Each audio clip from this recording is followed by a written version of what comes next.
şey var, iz var ama o eskiden kalma. Bebeklikten yaptılar. Yuvası şey değil mi?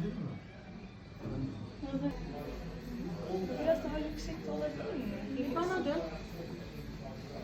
Bırak onu. Başlangıcı var, iki var. Orada tabanca kullanamam. Tabancayı sadece şu birinci ve ikincide kullanabiliyorum. Ben zaten kısarak başlıyor çünkü. İyileşim o zaman tabanca.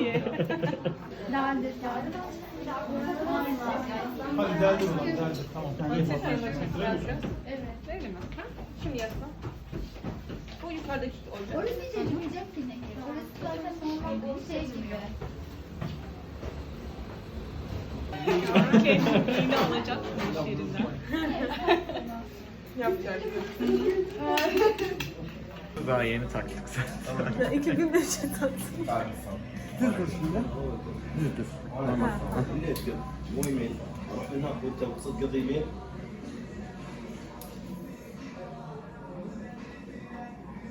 Ne bak?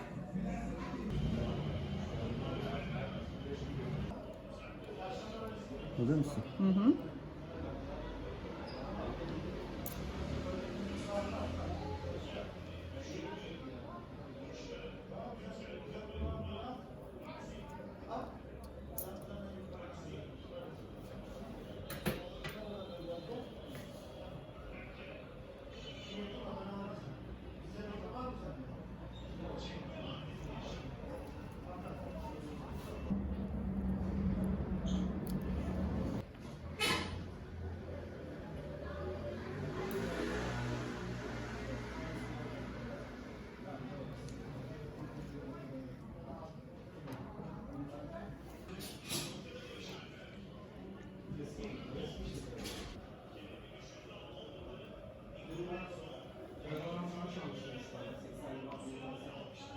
Ya şöyle, şimdi 6 ayda bölge anca iyileşiyor zaten ama hani senin değiştirebileceğin kıvama gelmesi 2 ay.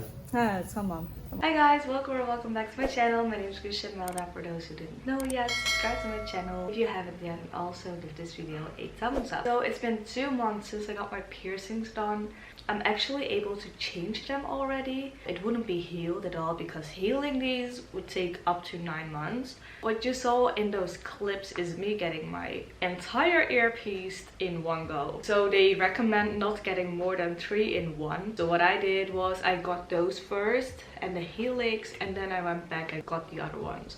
I only got the piercing part. I didn't really vlog about it. Also because I didn't really think of making this video, but here we are. So ever since I was like 14-ish, I was very like into getting my second ear pierced, like second hole. But my parents were like, no, you cannot get that done. And what if you're gonna piece that one, then you're gonna piece another thing, and da da da da da.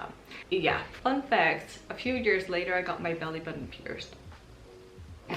And last time I went to Turkey, I was like, okay, this is the time. My cousin also has an industrial in his ear. So I was like, please, cousin, bring me to the best piercer in Istanbul. And he brought me to Star piercing. Where did I get my ear pierced? Like this very professional place somewhere at Taksim. I'm gonna search it up right now. Shadows. Oh my god, okay. It was Shadows tattoo piercing. Very professional. 100% would recommend. I told my mom that I was gonna get just these because I already had those when I was a little baby and I just took them out and never wore them again and they closed. So I told my parents I'm gonna get these done and this one, my helix, and then I came back with this. And my mom was like, anyway, so the first time when I went, this girl did my ears and she never actually talked about how to take care of them. She was like, yeah, just keep it clean, you can change it in 2 months. And I paid and I went. And a few days later I was like, I want to get more done. We went back to Shadows and I was like, hey, I'm back. Let's do the other ones. And they did the other ones. So personally, I know that I do have quite a high pain tolerance. My helix didn't hurt as much as my second one. It's not the needle going in, right? The needle, I don't give a damn about that. That's done in like a second. But when they get like the earring through the tube, that's the part that hurts the most because they're like wiggling and doing some stuff in your ear and it's like an open wound and your ear is on fire and they're still trying to push a jewelry through it. That moment does hurt more than actually getting the needle through. So I got the piercings done, and afterwards I felt this throbbing pain, as if my ear was on fire. Mind you, we're still in a pandemic, right? Putting this bad boy on my face, like, it was so hard to put this on. I wasn't used to having these, so I would put my mask on as if they weren't there. Obviously it would get stuck on it, and whenever I would take it off, I would just... Let me show you what they look like. I couldn't choose a different one because these were the best for healing. This is a very long barbel, so you have the piercing here, it screws on top, and then behind it you have some sort of screw, this thing, and it gets stuck behind this, right? And look at how much it sticks out. If I don't pay attention, I just walk like this and it looks so ugly, but yeah, it sticks out and everything gets tangled.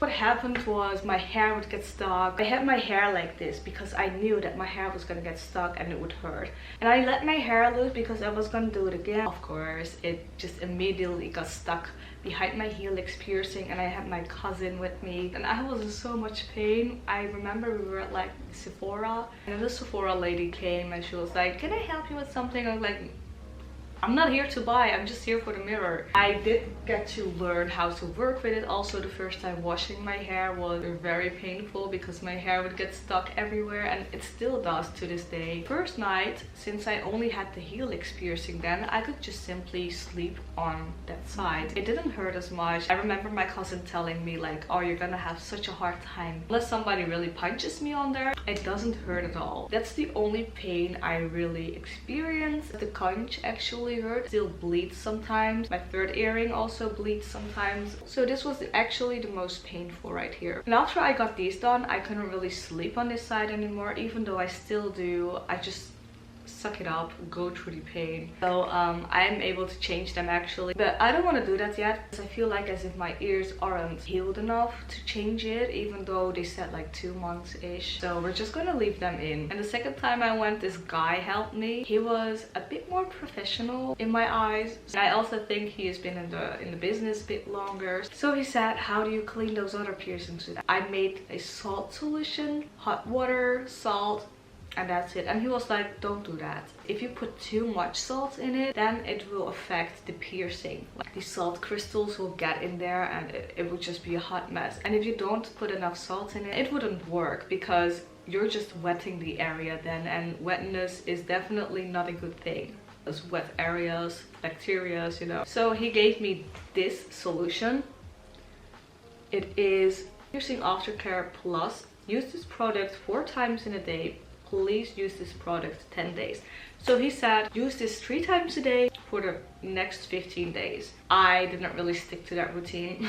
Spray it on whenever I think about it. But the ingredients are distilled water, sodium chloride, vitamin E, HPO, and aloe vera extract. If you have like an aftercare piercing solution, just get that.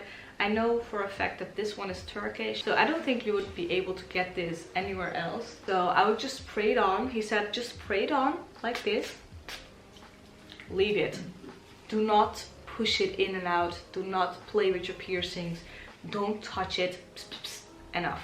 I must say I'm not a very good piercing caretaker because I play with them a lot. I don't wash my hands all the time before touching them. If you get out of the shower, take a hair dryer and dry it off. Get your ears dry because you don't want it to stay wet. I did that the first time. Afterwards, I didn't really do that anymore. I had such a hard time washing my hair, so what I learned to do was just push it all forward like this and then just wash it like that. I don't know if it makes sense, but like do it like this so that it doesn't get stuck in here, and also try to do it as much as towards this side as possible. And for the mask, because we're still in a pandemic, you want to make them as wide as possible. Grab your ear like this and then pop it on. Same goes for this side. So get your hair out of the way, make it big, and then up to down you want to just slightly do that. And when you take it off, same thing.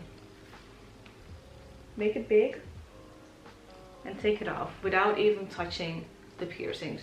Make it big, take it off. Like slide it backwards. You make it big, take it off. Make it big and push it backwards until you're not able to get stuck on the piercing. So that's one thing I did.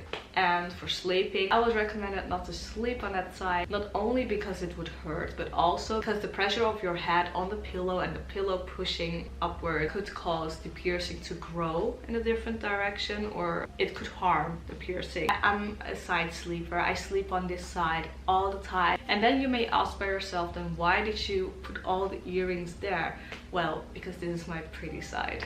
You can get a pillow, an airplane pillow, or like a neck pillow, and you can turn it sideways so that your face is on the cushion and your ear is in the gap. What I also did, I don't have it with me right now, but I have this pink pillow cat. It's so soft, it doesn't actually have any pressure, so I can sleep on that. So if you are really not able to adjust to a different sleeping position, just get one of those, or just get like a super soft pillow and just sleep on it. But I would recommend neck pillow more, because it actually doesn't put any pressure on your ear, and we don't want your piercings to grow differently, right? I think I've got all the things.